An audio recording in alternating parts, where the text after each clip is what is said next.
ഒരു ഗ്ലാസ് വെള്ളം കുടിക്കുന്ന മനുഷ്യന്റെ രണ്ട് വൃക്കകളിലുള്ളത് 25 ലക്ഷം അരിപ്പകളാണ്, 25 ലക്ഷം നെഫ്രോണുകളാണ്. ആ നെഫ്രോണുകളിലൂടെ വേണം വെള്ളമങ്ങ് മൂത്രമായി പുറത്തേക്ക് പോകാൻ. എപ്പോഴെങ്കിലും ഒന്ന് മൂത്ര തടസ്സം അനുഭവപ്പെട്ടു നോക്കട്ടെ, ആശുപത്രിയിൽ വേദന കൊണ്ട് പൊളഞ്ഞിട്ട് അവനെ അഡ്മിറ്റ് ചെയ്ത് നോക്കട്ടെ, അവരൊരു കൃത്രിമ പൈപ്പുള്ളിലേക്കിട്ട് മൂത്രം കൊടുത്താൽ എത്ര പണം കൊടുക്കണം? ആ വൃക്ക തകരാറിലാണെന്ന് മാറ്റിവെക്കണമെന്ന് പറഞ്ഞാൽ എത്ര കണ്ണുനീരൊഴുക്കണം, എത്ര പണം കൊടുക്കണം? ഇനി എത്ര പണം കൊടുക്കാമെന്ന് വന്നാൽ തന്നെ ആരെങ്കിലും തരാൻ തയ്യാറുണ്ടാകുമോ? ആലോചിക്കണേ. പടച്ചോൻ തന്ന അനുഗ്രഹം എത്രയാ! എന്നിട്ട് ഈ അനുഗ്രഹങ്ങളെ മുഴുവനും മറന്ന് ജീവിക്കുന്ന മനുഷ്യൻ മരണമങ്ങ് വന്നെത്തി കൊടുത്ത നാഥൻ അവന്റെ ജീവൻ അങ്ങ് തിരിച്ചെടുക്കുമ്പോ അപ്പൊ പറഞ്ഞു നോക്കും, പടച്ചോനെ ഞാൻ പഠിക്കാം, ഞാൻ നന്നാകാം. മരിക്കുന്ന സമയത്ത് മലക്കുകൾ വന്ന് ചോദിക്കുന്ന ഒരു ചോദ്യം ഖുർആൻ പറയുന്നുണ്ട്, എവിടെ പോയടോ? ഐനമാ കുന്തും തദ്ഊന മിൻ ദൂനില്ലാ. പടച്ചോന് പുറമെ നീ പലരോടും പ്രാർത്ഥിച്ചിരുന്നില്ലേ? ആരെങ്കിലും നിന്റെ കൂടെ ഈ മരിക്കുന്ന സമയത്ത്? ഒക്കെ നിങ്ങൾ മരിക്കുന്നത് പോലെ ചോദിക്കാൻ തുടങ്ങുന്നതാണ്. അള്ളാഹു അല്ലാത്തവരോട് പ്രാർത്ഥിച്ചാലേ എത്ര വലിയ അപകട കൂട്ടരെ അത്. എന്നിട്ട് പിന്നെ എന്തിനാ ആളുകൾ ഇതിന്റെ വിധി എന്താ പറയാറുള്ളത്? അള്ളാഹു അല്ലാത്തവരോട് പ്രാർത്ഥിക്കാമെന്നതിന്റെ വിധി എന്താ? അനുവദനീയം. എന്താ? രാത്രികൾ ബിരിയാണി തിന്നതിന്റെ വിധി എന്താ? അനുവദനീയം. ബിരിയാണി എന്താ പടച്ചോങ്ങൾക്ക് പ്രത്യേക കൂലി കിട്ടോ? തരുവോ? ഇല്ല. തിന്നാത്തത് കൊണ്ട് പടച്ചോങ്ങളെ ശിക്ഷിക്കോ? ഇല്ല. അള്ളാഹു അല്ലാത്തവരോട് പ്രാർത്ഥിക്കുന്നതിന്റെ വിധി എന്താ? അത് അനുവദനീയം. അതുകൊണ്ട് വലിയ നേട്ടമുണ്ടോ? അള്ളാഹു അല്ല. അതില്ലെങ്കിൽ എന്തെങ്കിലും കുഴപ്പമുണ്ടോ? അതുമില്ല എന്നാണ്. കൂട്ടരെ, എന്തിനാ ഇതിന്റെ പിറകെ പോകുന്നത്? നമുക്ക് നമ്മുടെ റബ്ബ് മതി. അങ്ങനെ മരണം വന്നെത്തിക്കഴിഞ്ഞാൽ ഒരു തിരിച്ചു വരവ് പ്രതീക്ഷിക്കണ്ട. പടച്ചോരങ്ങ് തിരിച്ചു വിളിച്ചാൽ നിസ്സാരമല്ലട്ടോ ലോകം. നമ്മൾ വിചാരിക്കും ദുനിയാവിൽ ഒരു 10-20 കൊല്ലക്കാലം ജീവിക്കാനുള്ള പാടെന്താ? എന്തൊക്കെ പണിയെടുക്കണം, എന്തൊക്കെ വിലക്കയറ്റമാണ്, എത്രയൊക്കെ കഷ്ടപ്പെടണം. വല്ലാത്തൊരു പാട് തന്നെ. പരലോകോ ഈ ദുനിയാവിന്റെ 50,000 വർഷം എണ്ണിക്കണക്കാക്കിയാലല്ലേ ഒരു ദിവസത്തേക്ക് അവിടെ എത്തുള്ളൂ. എന്നിട്ട് എന്താ നമ്മുടെ കയ്യിലുള്ള വിഭവമുള്ളത്? ഈ ദുനിയാവിലുള്ള 50,000 വർഷം എണ്ണിക്കണക്കാക്കിയിട്ട് അവിടെ ഒരു ദിവസം പൂർത്തിയാകണമെങ്കിൽ അവിടെ എത്ര വർഷം ജീവിക്കണം? അവിടെ എത്ര കാലം ജീവിക്കണം? അനന്തമല്ലേ? ജീവിതം അവിടെയുണ്ടോ? ഇല്ല. എന്നാൽ മരിച്ചു കിട്ടുമോ? അതുമില്ല. ഒരു വലിയ ജീവിതം നമ്മളവിടെ കാത്തിരിപ്പുണ്ടെന്ന് പറഞ്ഞിട്ട് ആ ജീവിതം നമ്മൾ നിസ്സാരമായി തള്ളിക്കളയുകയാണെങ്കിൽ, അവിടത്തേക്കുള്ള സമ്പാദ്യം കൃത്യമായി സമ്പാദിക്കുന്നില്ലെങ്കിൽ കൊണ്ടു നടക്കുന്ന കുറെ നോട്ടുകെട്ടുകളുണ്ട്. ഈ നോട്ടുകെട്ടുകൾ മുഴുവനും നമ്മൾ വിദേശത്ത് നിന്ന് കൊണ്ടുവരികയാണ്. നമ്മൾ വിചാരിക്കുന്നു ഈ നോട്ടുകെട്ടുകൾ കൊണ്ട് എന്റെ നാട്ടിൽ വലിയ മാളിക പണിയണം, എന്റെ നാട്ടിൽ സുഖമായി ജീവിക്കണം. ഇവിടെ എത്തിയപ്പോഴാണ് അറിയുന്നത് കയ്യിലുള്ള നോട്ട് മുഴുവൻ കള്ളനോട്ടാണ്. എന്താ കള്ളനോട്ടിന്റെ പ്രത്യേകത? കള്ളനോട്ടിന്റെ പ്രത്യേകത ആ കള്ളനോട്ടും ഒറിജിനൽ നോട്ടും തിരിച്ചറിയൂല. രണ്ടും ഒരുപോലെ ഉണ്ടാകും. 500 അല്ലെങ്കിൽ 500 ഗാന്ധിത്തല നമ്പർ ഒന്നും തിരിച്ചറിയാൻ കഴിയുന്നില്ല.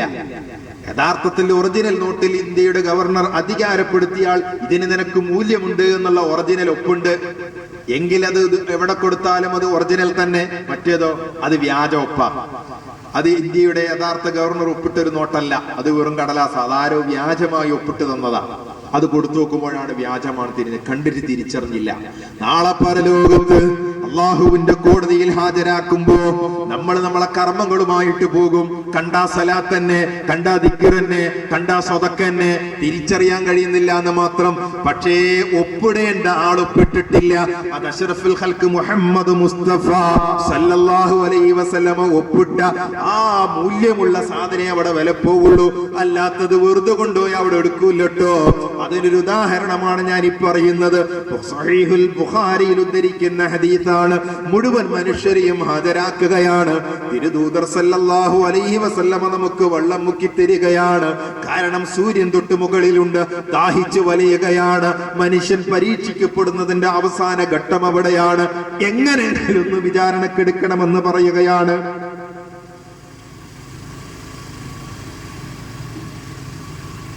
അപ്പോഴതാ നമ്മളോട് സ്നേഹമുള്ള റസൂലുള്ളാഹി സ്വല്ലല്ലാഹു അലൈഹി വസല്ലം നമുക്ക് ഹൗദുൽ കൗസർ എന്ന് പറയുന്ന പവിത്ര പാനീയം മുക്കിത്തരികയാണ്. വെള്ളം കുടിക്കാൻ ആഗ്രഹിച്ച് നമ്മളൊക്കെ ഇങ്ങനെ പോവുകയാണ്. പെട്ടെന്നൊരു വിഭാഗത്തിന്റെ ഇടയിൽ മറയിടപ്പെടുന്നു. അവർക്ക് വെള്ളം കൊടുക്കാൻ അനുവദിക്കുന്നില്ല. നബി സല്ലല്ലാഹു അലൈഹി വസല്ലമ പറഞ്ഞു നോക്കുമത്രേ. ഒരു ഹദീസിൽ കാണാം, അവരിൽ വുദൂഇന്റെ അടയാളങ്ങൾ കണ്ട് തിരിച്ചറിയുന്നു. അപ്പൊ വുദൂ എടുത്തവര് തന്നെ, നിസ്കരിക്കുന്നവര് തന്നെ അല്ലാഹുവിന്റെ റസൂല് പറഞ്ഞു നോക്കും, അസ്ഹാബി, എന്റെ അനുയായികളിൽപ്പെട്ടവരാണല്ലോ, ഉമ്മത്തി, എന്റെ സമുദായത്തിൽപ്പെട്ടവരാണല്ലോ, ഞാൻ അവർക്ക് വെള്ളം കൊടുക്കട്ടെ എന്ന ആഗ്രഹത്തോടെ ഒരു ചെറിയ റെക്കമെൻഡ് നടത്തി നോക്കുകയാണ്. അപ്പോഴാണ് പറയപ്പെടുന്നത്, ഇന്നക ലാ തദ്രി മാ അഹ്ദസൂ ബഅദക, നബിയെ നിങ്ങൾ അറിയാത്തത് കൊണ്ടാ. എന്താ അറിയാത്തത്? താങ്കളുടെ മതത്തിൽ താങ്കളുടെ കാലശേഷം അവര് പലതും കടത്തിക്കൂട്ടിയവരാണ്, പലതും ഉണ്ടാക്കി തീർത്തവരാണ്. ഇത് കേട്ടപ്പോഴേക്ക് റസൂലുള്ളാഹി എന്ത് പറയും? എന്നാലും ഞാൻ കഴിക്കാത്ത നബിദിനവും, ഞാൻ പറയാത്ത മൗലിദും, ഞാൻ പറയാത്ത കുത്തുബിയത്തും, ഞാൻ പറയാത്ത സലാത്ത് ഹൽക്കയും അതൊക്കെ ദീനിനോടുള്ള സ്നേഹം കൊണ്ടല്ലേ എന്ന് പറഞ്ഞ് റെക്കമെൻഡ് പറയില്ലട്ടോ. കൂട്ടം തെറ്റിയ ഒട്ടകം തോട്ടത്തിൽ കയറിയാൽ അട്ടിപ്പായിക്കുന്നത് പോലെ സുഹൃക്കൻ സുഹൃക്കാ, അക്കൂട്ടൊരു പോട്ടെ, അവർക്കെന്നെ വെള്ളം കൊടുക്കണ്ട, അവർക്ക് ഈ വെള്ളം കുടിക്കാൻ അനുവാദമില്ല, അവകാശമില്ലെന്ന് പറഞ്ഞ് മാറ്റി നിർത്തുമ്പോ നബി സല്ലല്ലാഹു അലൈഹി വസല്ലം പഠിപ്പിച്ച മാർഗം അതന്വേഷിച്ച് അത് ജീവിതത്തിൽ നിരന്തരം കൊണ്ട് നടന്ന് മുടങ്ങാതെ പടച്ചവനെ പറ്റിയുള്ള ഓർമ്മയും ചിന്തയും കൊണ്ട് നടക്കുന്നവർക്ക് ലോകത്തും പരലോകത്തും രക്ഷയുണ്ട്. അള്ളാഹു ആ രൂപത്തിൽ ജീവിക്കാൻ നമുക്ക് തൗഫീക്ക് നൽകുമാറാകട്ടെ. ദീർഘിപ്പിക്കുകയല്ല, ഏകദേശം 1.25 മണിക്കൂറായി. എല്ലാ ദിവസവും പരിപാടി ഉള്ളത് കൊണ്ട് 2 മണിക്കൂറൊക്കെ സംസാരിക്കാറുണ്ട്, പക്ഷേ വോൾട്ടേജ് കുറഞ്ഞു വരിക. പ്രിയമുള്ളവരെ, അതുകൊണ്ട് നമ്മൾ ഗുണകാംക്ഷാപൂർവം പറയാണ്, അള്ളാഹുവിന്റെ ദീൻ കൃത്യമായി പഠിക്കുക. സംഘടനകളും ഗ്രൂപ്പുകളും പരസ്പരം ചെളിവാരിയലുകളും എവിടൊക്കെ നടന്നോട്ടെ, അതൊന്നും നമ്മൾ കാത് കൊടുക്കണ്ട. നമുക്ക് നമ്മളെ പരലോകത്തെ രക്ഷപ്പെടുത്താനുള്ള നല്ല ഉപദേശങ്ങളും നല്ല നിർദ്ദേശങ്ങളും നല്ല അറിവുകളും ഏതെങ്കിലും ആളുകൾ പറഞ്ഞൊരുങ്കിൽ നിങ്ങൾ അവിടെ പോയി കേട്ട് മനസ്സിലാക്കും. സംഘടനയൊന്നും നിങ്ങളെ രക്ഷപ്പെടുത്താൻ വരൂല കേട്ടോ. പിന്നെ നിങ്ങൾ എന്തിനാ സംഘടനയിൽ? കൂട്ടരെ, ഇസ്ലാം കൃത്യമായി മനസ്സിലാക്കി അത് ജനങ്ങളോട് പറയണം നിങ്ങൾക്കൊരു തോന്നൽ തോന്നുമ്പോൾ അപ്പൊ നിങ്ങളൊന്ന് അന്വേഷിച്ചാൽ മതി, ഏതാണ് ഗുണകാംക്ഷാപൂർവം ജനങ്ങളിലേക്ക് ദഅവത്തെത്തിക്കുന്ന ഒരു കൂട്ടായ്മയുള്ളത്. ഇപ്പൊ നിങ്ങൾക്ക് ബോധ്യപ്പെടും. ഡോക്ടർ ഹുസൈൻ മടവൂരിന്റെയും CP ഉമർ സലിമിയുടെയും നേതൃത്വത്തിൽ ആളുകൾക്കിടയിൽ പ്രബോധനം നടത്തിക്കൊണ്ടിരിക്കുന്ന ഈ സംഘം, അവർക്ക് നിക്ഷിപ്ത താല്പര്യങ്ങളില്ല, സ്വാർത്ഥമോഹങ്ങളില്ല, വേറെ ഏതെങ്കിലും തരത്തിലുള്ള ആളുകൾക്കിടയിൽ കുത്തിത്തിരിപ്പുണ്ടാക്കണമെന്ന മോഹമല്ല, ജനത്തിന്റെ നന്മ മാത്രം ലക്ഷ്യം വെച്ച് നടത്തുന്ന ഇത്തരം പ്രബോധനത്തിൽ എനിക്കും പങ്കാളിയാകണമെന്ന് ചിന്തിക്കുമ്പോൾ നിങ്ങൾക്ക് സംഘടനയെ പറ്റി ആലോചിക്കാം. ഇല്ലെങ്കിൽ ഒന്നേ നമുക്ക് പറയാനുള്ളൂ, നമ്മൾ ഈ എത്തിച്ചു തന്ന ഈ ദൗത്യം നമ്മൾ പറഞ്ഞെന്നിരിക്കുന്നു.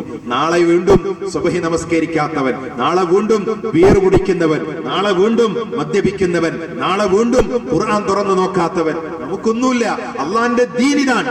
ഇതിലൂടെ മാത്രമേ ദുനിയാവും ആഖിറവും രക്ഷപ്പെടുള്ളൂ. അത്രേ നമുക്ക് പറയാനുള്ളൂ. ഇതെത്തിച്ചു കൊടുക്കേണ്ടുന്ന ബാധ്യത ഇനിയൊരു പ്രവാചക ലോകത്ത് വരാനില്ല. അത് പറഞ്ഞു കൊടുക്കേണ്ടുന്ന ആളുകളോ ഇന്ന് പലതരത്തിലുള്ള പലതും ഓരോ സ്ഥലത്തെ വാലിന്റെ വിഷയമൊക്കെ കണ്ട അത്ഭുതമാണ്. കാരണം എന്താ, ജനങ്ങൾക്ക് ഒരു ഉപകാരവും ഇല്ലാത്ത. എന്റെ നാട്ടിൽ ഇക്കഴിഞ്ഞ ആഴ്ചയിൽ ഒരു വാൽ നടന്നു. ആ വാലിന്റെ ഒരുപാട്, വയനാട്ടിൽ ഭയങ്കര തണുപ്പാണ്, തണുപ്പൊക്കെ സഹിച്ച് ഒരുപാട് പെണ്ണുങ്ങൾ വന്നു. ഞാനും പോയിരുന്നു. പക്ഷേ പറഞ്ഞ 1.5 മണിക്കൂർ ഒരൊറ്റ മനുഷ്യനും ഉപകാരമില്ലാത്ത കുറെ സംഘടനയെ കുറ്റം, തബ്ലീഗ് ജമാഅത്തിനെ കുറ്റം, വഹാബികളെ കുറ്റം, ജമാഅത്തിനെ കുറ്റം. ഈ സാധു പെണ്ണുങ്ങൾക്ക് എന്ത് തബ്ലീഗ്, എന്ത് വഹാബി, വെറും കുറെ കുറ്റം പറയാന്നല്ലാതെ ഒരു ഉപകാരമില്ലാത്ത. അപ്പൊ ഞാൻ സൂചിപ്പിക്കുന്നത്, നമുക്ക് നമ്മുടെ പരലോകം രക്ഷപ്പെടുത്താനുള്ള വിശ്വാസം പരിശുദ്ധ ഖുർആനിൽ നിന്നും തിരുസുന്നത്തിൽ നിന്നും സ്വാംശീകരിച്ച് മുന്നോട്ട് പോവുക. അള്ളാഹു അനുഗ്രഹിക്കുമാറാകട്ടെ. ദീൻ കൃത്യമായി പഠിച്ച് മനസ്സിലാക്കി ജീവിതത്തിൽ പകർത്തുന്ന വിശ്വാസികളിൽ അള്ളാഹു നമ്മളെ ഉൾപ്പെടുത്തി അനുഗ്രഹിക്കുമാറാകട്ടെ. പ്രോത്സാഹിപ്പിക്കുക. അതിനു മുമ്പ് നാട്ടിൽ ഒരുപാട് അന്ധവിശ്വാസങ്ങളും അനാചാരങ്ങളും ഇങ്ങനെ വർദ്ധിച്ചുകൊണ്ടിരിക്കുന്ന കാലാണ്. പ്രിയമുള്ളവരെ, നമുക്ക് അള്ളാഹുവിന്റെ കോടതിയിൽ ഞാനീ പറഞ്ഞതുപോലെ നമ്മുടെ മനസ്സാക്ഷിക്കനുസരിച്ച് മറുപടി പറയാൻ, അഥവാ ദീനിന്റെ കാര്യങ്ങൾ നാം പഠിച്ചറിഞ്ഞ് മറുപടി പറയാൻ നമുക്ക് സാധിക്കുന്നില്ലെങ്കിൽ ബാക്കി ഏതെങ്കിലും കുറുക്കു വഴിയിലൂടെ ദുനിയാവിൽ കാര്യങ്ങൾ നേടുന്നത് പോലെ പരലോകത്ത് രക്ഷപ്പെടില്ല. അത് വളരെ അടിവരയിട്ട് മനസ്സിലാക്കേണ്ട കാര്യമാണ്. പരലോകത്ത് സ്വർഗത്തിലെത്താൻ കുറുക്കു വഴികളില്ല. അതിന് കൃത്യമായി ത്യാഗങ്ങളും പ്രയാസങ്ങളും പഠനങ്ങളും മനനകളും ചിന്തകളും പ്രവർത്തനങ്ങളും ആവശ്യമാണ്. അത് എല്ലാവരിലും ആവശ്യം. ആർക്കും ആരെയും രക്ഷപ്പെടുത്താൻ കഴിയാത്തൊരു ലോകമെന്ന് നബി സല്ലല്ലാഹു അലൈഹി വസല്ലം പരിചയപ്പെടുത്തിയത് അതുകൊണ്ടാണ്. അതുകൊണ്ട് ആ രീതിയിൽ ചിന്തിക്കുക. ഏതൊക്കെ പുതിയ പുതിയ വിശ്വാസവും ആചാരവും അനുഷ്ഠാനവും പുതിയ വാദങ്ങളും കടന്നു വന്നാലും നമുക്ക് അവയെപ്പറ്റി നബി സല്ലല്ലാഹു അലൈഹി വസല്ലമയുടെ കൃത്യമായ നിർദ്ദേശമുള്ളത് കൊണ്ട്, അഥവാ അവിടുത്തെ പിഴച്ചു പോകാതിരിക്കാനുള്ള മാനദണ്ഡം നമുക്ക് പഠിപ്പിച്ചു തന്നുകൊണ്ട് അതിനനുസരിച്ച് നമ്മൾ മുന്നോട്ട് പോകാം. അല്ലാഹു തൗഫീഖ് നൽകുമാറാകട്ടെ. നമ്മൾ മനസ്സിലാക്കിയ കാര്യമാണ് ഇവിടെ പറഞ്ഞിട്ടുള്ളത്. അതേ പ്രകാരം തന്നെ ആ കാര്യമാണ് നമ്മൾ ജനങ്ങളെ ഉണർത്തിക്കൊണ്ടിരിക്കുന്നത്. ഇപ്പോൾ ഒരൊറ്റ സംഭവം, ഈ മരണ വീട്ടിൽ ചില ആളുകൾ നടത്തിക്കൊണ്ടിരിക്കുന്ന ഒരു ഏർപ്പാട്, അഥവാ മരിച്ച വീട്ടില് സ്ത്രീകൾക്ക് മയ്യത്ത് കാണാൻ അനുവദിക്കാതിരിക്കുക, പുരുഷന്മാർക്ക് മയ്യത്ത് കാണാൻ അനുവദിക്കാതിരിക്കുക, വിദേശത്ത് മരണപ്പെട്ട ആളുകളെ ഇങ്ങോട്ട് കൊണ്ടുവരിക, ഇതൊക്കെ പലപ്പോഴും ഒരു മിംഗ്ലിംഗ് ആയി ജീവിക്കുന്ന, പലരും ഒരുമിച്ച് ജീവിക്കുന്ന ഒരു പ്രദേശത്ത് ഒരുപാട് പ്രയാസങ്ങൾ ഉണ്ടാക്കുന്നുണ്ട്. ഇതിന്റെ മതകീയമായ വിധി അറിയാത്തത് കൊണ്ട് പലരും തെറ്റായ തീരുമാനങ്ങൾ എടുക്കാറുണ്ട്. ഇപ്പൊ വിദേശത്തൊരാൾ മരണപ്പെട്ടു കഴിഞ്ഞാൽ ആ മയ്യത്ത് അവിടെ മറമാടാൻ അനുവാദം കൊടുക്കണം. അതാണ് ഏറ്റവും ഹൈർ. സ്നേഹമുള്ളത് കൊണ്ടാണ് ഇങ്ങോട്ട് കൊണ്ടുവരുന്നതെന്ന് പറയരുത്. കാരണം ആ മയ്യത്തിനോട് കാണിക്കുന്ന ഏറ്റവും വലിയ ക്രൂരതയാണ് മയ്യത്ത് നാട്ടിലേക്ക് കൊണ്ടുവരിക എന്ന് പറഞ്ഞാൽ. കാരണം ഒരുപാട് പ്രതിസന്ധികൾ മറികടന്ന് അതുവരെ ഇവിടെയുള്ള വീട്ടുകാർക്ക് തീനില്ല, കുടിയില്ല, ഉറക്കല്ല, എന്ത് പ്രയാസത്തിലാണ്. അതുകൊണ്ട് ഇസ്ലാമിക നിയമപ്രകാരം ഒരു മയ്യത്തിനോടുള്ള സ്നേഹമുള്ള ആളാണെങ്കിൽ എത്ര പ്രിയപ്പെട്ടവർ മരിച്ചാലും വിദേശത്താണെങ്കിൽ അവിടെ മറമാടാനുള്ള അനുവാദം നമ്മൾ കൊടുക്കേണ്ടതാണ്. 2, അങ്ങനെ മയ്യത്ത് കൊണ്ടുവന്നിട്ട് അതിന് സ്ത്രീകൾ നമസ്കരിക്കാൻ അനുവദിക്കാതിരിക്കുക. ഇതൊക്കെ അനുഭവത്തിൽ ഉണ്ടാകുമ്പോൾ ഇങ്ങനെ പ്രസംഗിക്കുമ്പോൾ നല്ല നിലയിൽ ആൾക്കാരോട് പറഞ്ഞു കൊടുക്കുക. അഥവാ സ്ത്രീകൾക്ക് നമസ്കരിക്കാൻ അനുവദിക്കാതിരിക്കുക. എന്താ ഇതിന്റെ കാരണം പറയുന്നത്? അങ്ങനെ നിസ്കരിച്ചാ പിന്നെ പുരുഷന്മാർ നിസ്കാരം എന്തിനാണ്? കൂട്ടരെ, റസൂലുള്ളാഹി സ്വല്ലല്ലാഹു അലൈഹി വസല്ലമയുടെ മയ്യത്ത് നിസ്കാരം സ്ത്രീകളടക്കം നിർവഹിച്ചിട്ടില്ലേ? മഹദി ആയിഷ റളിയല്ലാഹു അൻഹ അടക്കം ഇമാം മുസ്ലിം ഉദ്ധരിക്കുന്ന ഹദീസിൽ കാണാം, സഹാബികളിൽ ചിലർ മരണപ്പെട്ടപ്പോ ആ മയ്യത്ത് നിസ്കരിക്കാൻ പള്ളിയിലേക്ക് കൊണ്ടുവരണമെന്ന് പറഞ്ഞ് ആ മഹദി അവറുകൾ നിസ്കരിച്ചിട്ടുണ്ട്. അപ്പൊ ഇതൊക്കെ പ്രമാണങ്ങളിൽ ഉണ്ടായിരുന്നിട്ട് ഒരു ഭർത്താവ് മരിച്ചാൽ ഭാര്യക്ക് ആകെക്കൂടി ചെയ്യാനുള്ളത് എന്താ? അവർക്ക് വേണ്ടി നിസ്കരിക്കലാണ്. അതൊക്കെ ചെയ്യാൻ ദീനുൽ ഇസ്ലാമിൽ അനുവാദമുണ്ട്. പിന്നെ കാണുക എന്നത്, മയ്യത്തിനെ കാണുക എന്നത് ഒരിക്കലും ഒരു പുണ്യകർമ്മമായി നമ്മൾ മനസ്സിലാക്കേണ്ടതില്ല. ഇനി ആരെങ്കിലും അങ്ങനെ കാണാൻ ഉദ്ദേശിച്ചാലോ, 10ഉം 12ഉം കൊല്ലക്കാലം ഒരേ സ്കൂളിൽ ജോലി ചെയ്ത അധ്യാപകൻ, ഒരധ്യാപിക മരണപ്പെട്ടാൽ അല്ലെങ്കിൽ ഒരു മാഷ് മരിച്ചാൽ സ്ത്രീകൾ വരുന്നു, കുറെ ഹിന്ദു ടീച്ചർമാരും അല്ലെങ്കിൽ മുസ്ലിം ടീച്ചർമാരൊക്കെ വന്നാൽ പുരുഷന്മാരെ പെണ്ണുങ്ങൾക്ക് കാണാൻ പറ്റൂല, അല്ലെങ്കിൽ പെണ്ണുങ്ങളെ ആണുങ്ങൾക്ക് കാണാൻ പറ്റൂല എന്നാണ്. അത്രയും കൊല്ലക്കാലം ഒരുമിച്ചൊരു സ്കൂളിൽ ജോലി ചെയ്ത ആൾക്ക് കാണാൻ പറ്റൂല എന്ന് പറഞ്ഞാൽ എന്താ? അങ്ങനെ ഒരു നിയമം ഇസ്ലാമിൽ ഇല്ലട്ടോ. ജീവിച്ചിരിക്കുമ്പോൾ ഒരു തവണ ഒരാളെ നോക്കാമെന്ന് പറഞ്ഞതുപോലെ തന്നെ മരിച്ചാലും ഒരു തവണ എല്ലാവർക്കും നോക്കാം. പക്ഷെ അങ്ങനെ ആണുങ്ങൾ പെണ്ണുങ്ങളെ കാണല് സുന്നത്തോ പെണ്ണുങ്ങളെ ആണുങ്ങളെ കാണല് സുന്നത്തോ എന്ന് മനസ്സിലാക്കേണ്ടതില്ല. അങ്ങനെ കാണേണ്ട കാര്യമില്ല. ഇനി ആരെങ്കിലും കാണണമെന്ന് പറഞ്ഞാൽ അവരെ തടയാൻ ഇസ്ലാമിൽ വകുപ്പില്ല എന്ന് നമ്മൾ തുറന്നു പറയാം. ഇത് ഒരിക്കലും ഒരിടത്ത് പറഞ്ഞപ്പോ ഒരു ഹിന്ദു സഹോദരൻ വന്നിട്ട് പറഞ്ഞു, ഞങ്ങൾക്ക് ഇതൊരു പുതിയ അറിവാണ്, ഞങ്ങൾ നിങ്ങളെ വരുടെ വീട്ടിൽ പോയാൽ ഞങ്ങളെ കാണിക്കൂല, ഞങ്ങൾ വിചാരിച്ചു നിങ്ങളെ മതത്തിലുള്ളതാണ്, അതെന്തായാലും ഇല്ല എന്നറിഞ്ഞാൽ സന്തോഷമായി. അതുകൊണ്ടാണ് ഇത്തരം വേദികളിൽ ഇത് പറയേണ്ടി വരുന്നത്. ഏതായിരുന്നാലും കാര്യങ്ങളൊക്കെ ഏത് വിഷയത്തിലായിരുന്നാലും ആചാരങ്ങളും അനുഷ്ഠാനങ്ങളും ഒക്കെ അന്വേഷിക്കുവാനും പഠിക്കുവാനും പകർത്തുവാനും അങ്ങനെ ശരിയായ ജീവിതം നയിച്ച് രക്ഷപ്പെടുവാനും അല്ലാഹു നമുക്ക് തൗഫീഖ് നൽകുമാറാകട്ടെ.